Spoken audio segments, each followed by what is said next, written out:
Ah, c'est le week-end. Il fait beau, il fait chaud, et vous et vos amis décidez de faire un petit tour à la plage. Une sortie bien sympa, accompagnée de grillades, d'une bonne bière, du sable chaud et de la douce caresse du soleil. Mais manque de bol, lorsque vous arrivez sur place, vous êtes accueilli par une vilaine averse, et votre super week-end à la plage est totalement ruiné. Bon après, c'est pas la mort, car vous pouvez toujours attendre quelques heures ou repasser la semaine prochaine. Mais que se passerait-il si la pluie continue à tomber pendant des jours, des semaines, des mois sans s'arrêter? Poussons encore plus loin et disons 1000 ans sans le moindre rayon de soleil. Bon déjà, vous seriez mort avant, et surtout, cela aurait un énorme impact sur l'environnement. Mais ceci n'est rien comparé à ce qui arriva il y a 234 millions d'années, quand un beau jour il commença à pleuvoir, et cette pluie continua encore, et encore, pendant presque 2 millions d'années. Ceci fut l'épisode pluvial du Carnien. Comme son nom l'indique, cet événement prit place au Carnien, l'un des 6 étages du Trias et le premier étage du Trias supérieur. Par rapport au reste de cette période, le début du Carnien semblait plutôt calme d'un point de vue climatique, même si bon, on parle du Trias quand même. Les continents étaient encore réunis au sein de la Pangée, celle-ci occupant un tiers de la surface de la Terre, et les eaux étaient réparties entre le super-océan Pantalassa et la petite Paléothétis. Concernant le climat, c'était toujours assez chaotique, mais beaucoup moins qu'au Trias inférieur. En effet, une vaste portion des terres était encore couverte de déserts brûlants de sable et de pierre. Toutefois, on peut noter une saison sèche et une saison humide bien distinctes, avec l'arrivée des méga-moussons dans certaines régions du globe, des épisodes pluvieux qui ridiculiseraient les moussons actuels. Ces saisons extrêmes résultèrent de zones particulièrement instables au niveau de l'équateur et inhabitables pour de nombreux taxons. Ceci fut même exacerbé par la massive chaîne de montagnes au centre de la Pangée, bloquant ainsi la plupart des échanges phoniques et séparant la Pangée en 2 zones bien distinctes. Ce massif montagneux n'était pas juste long et large, mais aussi particulièrement haut, ce qui créa de grands phénomènes d'ombre pluviométrique. Grosso modo, les montagnes vont bloquer les nuages, ce qui rend les régions derrière celles-ci bien plus sèches et les régions devant bien plus humides. Ainsi, les méga-moussons étaient encore plus violentes et imprévisibles. Tout ça pour dire que le Carnien était loin d'être une époque agréable. Cependant, la vie prospéra le long des côtes et dans les régions les plus au sud, des zones où le climat était moins extrême. À vrai dire, la faune du Carnien était déjà assez diversifiée et les choses allaient commencer à devenir très intéressantes. À l'épisode précédent, nous avons vu que la Grande Mort ne laissa que peu de survivants et au Carnien, la vie ne s'est toujours pas totalement remise de ce terrible événement. Ce qui veut dire que de nouveaux taxons très divers continuent à apparaître, et parmi eux, un certain groupe dont vous avez sans doute déjà entendu parler, les dinosaures. En effet, ce fut à cette époque assez méconnu que les plus célèbres animaux préhistoriques apparurent. Enfin, les premiers dont nous sommes sûrs à 100% qu'il s'agissait bien de dinosaures, car il y a d'autres candidats plus anciens. Ces tout premiers dinos furent découverts dans la formation Santa Maria du Brésil, une région autrefois composée de plaines semi-arides, parsemées de forêts et de quelques rivières. Et si vous vous retrouviez là-bas au début du Carnien, vous auriez pu observer un certain Staurikosaurus, un Herrerasauridé d'à peu près 2,25 mètres de long. Un dinosaure primitif qui fut l'un des plus gros de son époque, avec un poids équivalent à celui d'une petite chèvre. À cette taille, on est encore loin du T-Rex, mais il devait être un féroce prédateur chassant diverses espèces de cynodontes, de rhynchosaures et de dicynodontes. Il était encore assez étrange comparé à ses futurs cousins, mais loin d'être le plus bizarre. Au sein de la formation Santa Maria, on retrouva une autre espèce de dino, le Buriolestes, un dinosaure encore plus petit, pourvu de nombreuses dents tranchantes, de longues griffes et se déplaçant sur 2 pattes. Bref, un petit théropode quoi. Et non, il s'agissait d'un sauropodomorphe, un vieux cousin des plus grands animaux ayant marché sur Terre, même si pour le moment, ceux-ci étaient de petits prédateurs bipèdes. Et nous savons que ce n'était pas un théropode grâce à la forme de ses mâchoires et de la crête deltopectorale sur l'humérus, des caractéristiques typiques des sauropodomorphes. Mais oui, difficile d'imaginer que ce petit gars était un cousin du Diplodocus. Cependant, tous les premiers dinosaures étaient assez ressemblants à l'époque, étant plutôt petits, bipèdes et souvent carnivores. Mais figurez-vous qu'ils étaient déjà assez diversifiés, enfin, façon de parler, car aux côtés de ces authentiques dinosaures, vous aviez tout un tas d'autres dinosauriformes. Autrement dit, divers animaux très ressemblants à des dinosaures, mais pas tout à fait comme eux. Ces animaux furent totalement éclipsés par leurs cousins, et au Carnien, vous aurez pu croiser des Lagosuchus, Marasuchus et Saltopus. Ceux-ci étaient encore plus petits que leurs célèbres cousins, et vous aurez pu les prendre pour des sortes d'étranges lézards courant sur deux pattes. La diversité des dinosauriformes est un sujet passionnant et mystérieux, indiquant à quel point les archosaures surent tirer profit de la Grande Mort pour devenir les nouveaux maîtres du monde. Car, outre les dinosaures et leurs drôles de cousins, le Carnien vit aussi apparaître la plupart des animaux iconiques du Trias supérieur, tels que de nombreux Raoïsuchiens, Phytosaures, Aétosaures et de nombreux autres. Mais ce n'est pas tout, car vous aviez aussi les premiers lépidosauriens, le clade des lézards, serpents et sphénodons, ainsi que les premiers chuvosauridés et ptérosauromorphes. Ces derniers ne ressemblaient pas encore vraiment aux ptérosaures qui apparaîtront à la fin du Trias, mais plutôt à des sortes de dinosauriformes avec de grands bras et une structure qui se rapproche gentiment d'une paire d'ailes. Et dans les océans, il y eut une véritable explosion de la vie marine, avec notamment de multiples familles de placodontes, des sortes d'étranges reptiles marins, dont certains ressemblaient un peu à nos iguanes marins, et d'autres à des tortues de mer.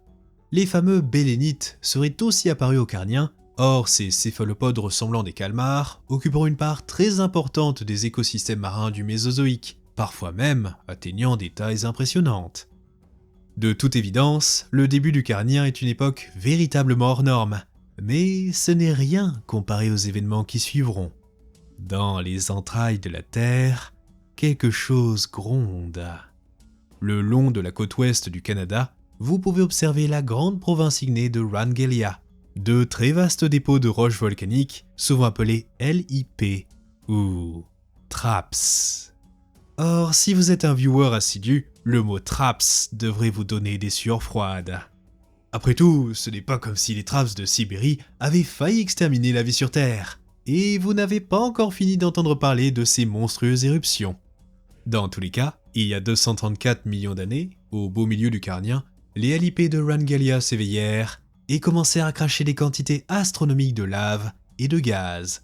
Notamment un certain gaz qui a la fâcheuse tendance à influencer le climat, ce bon vieux dioxyde de carbone. Or, même selon les standards des LIP, Wrangélia relâcha d'énormes quantités de CO2, saturant l'atmosphère et les océans et causant un impressionnant réchauffement climatique. Et je ne parle pas des petits 1,5 degrés que nous connaissons aujourd'hui, mais plutôt de 4 à 8 degrés de plus. Sans compter que le Carnien était déjà incroyablement plus chaud que le XXIe siècle. Néanmoins, contrairement au Permien, ce cycle causa une accélération du cycle hydrologique sur les continents, mais nous reviendrons là-dessus plus tard.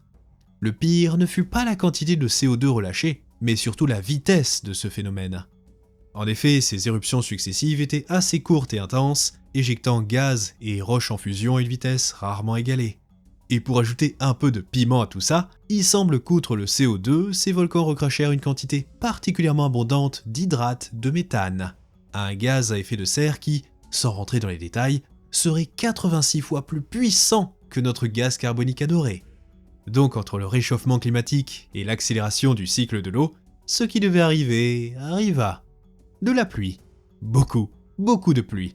Et ainsi commença l'épisode pluvial du Carnien. Après, nous ne savons pas et ne saurons probablement jamais à quel point cet événement fut intense, mais il est certain que les quantités de pluie étaient astronomiques. Ces précipitations étaient si abondantes que nous avons même des preuves géologiques de leur passage dans certaines formations. Il aurait plu si fort à certains endroits que l'on aurait érodé absolument toutes les roches jusqu'à atteindre le socle de la croûte terrestre. Autrement dit, la couche de roches juste au-dessus du manteau et en dessous de toutes les roches sédimentaires. Bref, ça a tout raclé, et inutile de dire qu'il fallut un sacré paquet de flotte pour exposer ces roches-là. Un autre indice pouvant indiquer d'immenses précipitations est la quantité d'ambre découverte dans les sédiments de cette époque, ces pierres se créant plus facilement quand les précipitations excèdent l'évaporation. Cependant, ce n'est pas la quantité de pluie qui est le plus extraordinaire, mais la durée de cet épisode climatique. Approximativement 2 millions d'années d'orages non-stop. Enfin, il y a bien dû y avoir des moments un peu moins pluvieux que d'autres tout de même, mais vous avez l'idée. Allez, disons plutôt que vous auriez eu des précipitations globalement beaucoup plus abondantes. Comme si, je sais pas, le Maroc devenait aussi pluvieux que l'Angleterre. Et comme on pouvait s'y attendre, le climat en général changea drastiquement, passant de très sec à très humide et transformant de vastes portions de la Pangée en de belles forêts luxuriantes. Ceci fut si drastique qu'on aurait pu se croire au Carbonifère, notamment grâce au retour des forêts à charbon. En plus de cela, de vastes plaines inondables et marécages colonisèrent des zones autrefois désertiques, accompagnés de gigantesques lacs infestés d'amphibiens carnivores. Toutefois, rien n'est jamais sans conséquences, donc bien que la plupart des régions reçurent des quantités astronomiques d'eau, d'autres devinrent encore plus sèches. Outre les périodes d'accalmie, certains papiers suggèrent qu'il y eut des sortes de backlash, avec des portions entières de la Pangée recevant encore moins de précipitations qu'avant. Car oui, cela fait déjà des dizaines de millions d'années que certaines régions étaient inhabitables pour la majorité des animaux, étant assez chaudes pour cuire tout type de viande en quelques heures. Et couplé à une aridité comparable à Atacama, vous obtenez des étendues infinies de terres désolées. Ainsi, lorsque l'épisode pluvial arriva, il priva encore plus ces régions d'eau, créant des zones totalement stériles. En effet, en accélérant le cycle de l'eau, les quelques nuages et l'humidité qui avant auraient pu arriver dans les terres n'atteignaient désormais plus ces zones. Mais je digresse, car partout ailleurs, ce fut 2 millions d'années d'un climat chaud et humide.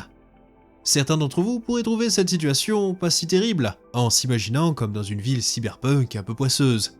Mais il semble que cet événement n'avait rien de sympathique, car cette pluie fut véritablement dévastatrice. L'épisode pluvial du Carnien aurait même causé une extinction de masse mineure, ceci à cause des vastes changements environnementaux, des crues et inondations en répétition et d'un fort réchauffement climatique. D'ailleurs, cela fait bien longtemps que les paléontologues ont pu observer qu'une extinction eut lieu au Carnien, mais ils n'en connaissaient pas la cause jusqu'à récemment. Contrairement à ce qu'on pourrait imaginer, ce ne fut pas la faune terrestre qui subit le plus de pertes, mais la vie marine. Une hypothèse serait que cet événement altéra les taux de carbonate présents dans l'eau de mer, impactant fortement tous les animaux indépendants. Ainsi, de nombreux genres de coraux, d'ammonoïdes et de bryozoaires disparurent, tandis que la quantité d'algues encroutantes et de crinoïdes diminua fortement. Mais ce n'est pas tout, car vous savez ce qui se passe quand il y a beaucoup d'évaporation et de précipitations au même moment ? Eh bien, de fortes fluctuations de la salinité. Pour nous humains, rien de spécial. Mais pour la plupart des animaux marins, cela peut s'apparenter à de la torture en chamboulant leur homéostasie, créant de véritables hécatombes marines. Sur Terre, la situation était un poil plus agréable, mais juste un poil, car de nombreux animaux souffrirent grandement durant cette période, devant durer la pluie, les inondations et le changement climatique. L'un des groupes ayant le plus souffert fut les énigmatiques rhinchosaures, un clade d'archosauromorphes herbivores basaux étant apparu au début du Trias. Ils devinrent vite très prospères, remplaçant l'Hystrosaurus en quelque sorte. Dans certaines formations, ils représentent même entre 40 et 60% de tous les vertébrés découverts, et ce fut au Carnien qu'ils atteignirent un pic en termes d'abondance et de diversité. Le premier genre était plutôt petit, comparable à des lézards actuels, mais à cette époque ils étaient devenus assez costauds, certaines espèces atteignant les 2 mètres de long, et étant pourvus d'un corps plutôt robuste et d'une grosse tête triangulaire. Tout porte à croire que ces petits gars avaient un avenir radieux devant eux, mais Mère Nature leur fit un bon gros doigt et ils furent balayés par ce déluge. L'hypothèse principale serait qu'ils n'auraient pas supporté les changements au sein de la végétation, étant adaptés à des végétaux très coriaces. Ainsi, avec la raréfaction des plantes dont ils se nourrissaient, les rhinchosaures disparurent tous, à l'exception des hyperodabédodontinés, qui d'ailleurs s'éteignirent pour de bon, peu de temps après la fin du Carnien. Donc la prochaine fois que vous râlez à cause d'une averse, rappelez-vous de ces pauvres rhinchosaures. Un autre groupe qui n'a pas du tout apprécié le PC fut les dicynodontes. Bien qu'étant moins populaires que d'autres taxons du Trias, ils donnèrent naissance à des figures assez connues, telles Placerias et Lystrosaurus. Pour les noobs en paléontologie, il s'agissait d'un taxon de synapsides thérapsides herbivores, possédant 2 grandes défenses, ce qui d'ailleurs leur donna leur nom, signifiant double dent de chien. Comparés aux rhinchosaures, les dicynodontes étaient présents sur Terre depuis un moment déjà, étant apparus au Permien supérieur, et donc survécurent à la Grande Mort elle-même. Mais il semble que, tout comme les rhinchosaures, ils subirent de lourdes pertes durant l'épisode pluvial. Toutefois, ils s'en sortirent bien mieux, et prospérèrent encore jusqu'à la fin du Norien, ayant même donné naissance à de très grosses bestioles. Ces derniers s'éteignirent il y a environ 211 millions d'années, peut-être à cause de la compétition avec un certain groupe de reptiles bien connu. Une autre caractéristique étrange de l'EPC est que malgré un haut taux d'extinction des espèces, il y eut l'effet inverse sur de nombreux groupes.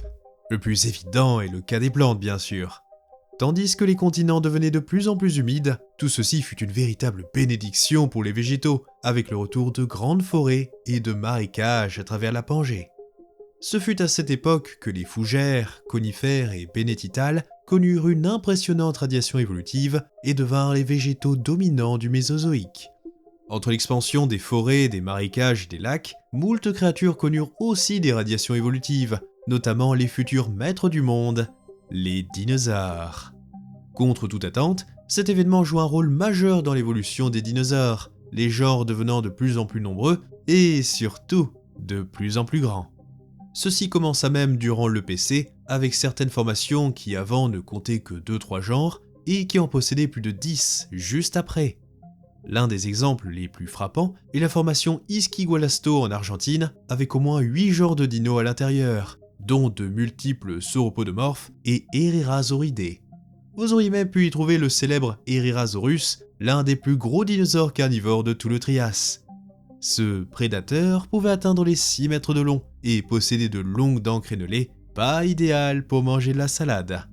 Cette féroce créature chassait divers types de vertébrés et était probablement le grand carnivore le plus abondant au sein de son environnement avec plus de 50 spécimens retrouvés. Toutefois, il était loin d'être le seul, car il vivait en compagnie d'Eoraptor, Eodromaeus, Anteavis, Pamphagia et Sanroansaurus, ce dernier est presque aussi grand qu'Herrerasaurus. Mais la vraie révolution fut du côté des herbivores, avec l'apparition des premiers dinosaures géants à la suite du Carnien. À partir de la fin de cet étage, on assiste à une véritable explosion de la taille des sauropodomorphes, ce qui finit par donner des animaux colossaux tels l'Esemsaurus honorien. Ce sauropode primitif aurait atteint les 12 mètres de long pour une dizaine de tonnes. Donc certes pas si énorme par rapport aux géants du Crétacé, mais déjà un sacré morceau. Toutefois, il faut bien garder à l'esprit qu'on est encore très loin du règne absolu des dinosaures, et ils ne sont pas les seuls à avoir reçu un boost suite à l'épisode pluvial du Carnien. En effet, ce seraient plutôt les aétosaures qui en profitèrent le plus, devenant les herbivores les plus prospères jusqu'à la fin du Trias. Pour la faire courte, il s'agit d'un ordre d'archosaures plus proche des crocodiles que des dinosaures, donnant une sorte de croco blindé, terrestre et herbivore dans la plupart des cas, avec tout de même quelques espèces omnivores par-ci par-là. Des croco-herbivores, ça change, pas vrai?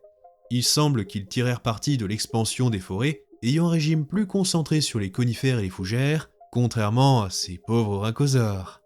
Un autre taxon qui sut tirer profit de l'EPC est un groupe légèrement plus féroce, les phytosaures. Pas difficile d'imaginer qu'un groupe de carnivores semi-aquatiques s'en tira plutôt bien durant cet événement. Ce fut même une bénédiction pour eux, et en à peine quelques millions d'années, ils se diversifièrent et certains devinrent proprement gigantesques, assez gros pour abattre quasiment n'importe quoi. Récemment, nous avons vu le cas d'un Smilopithecus qui aurait pu atteindre les 7 mètres de long tout de même.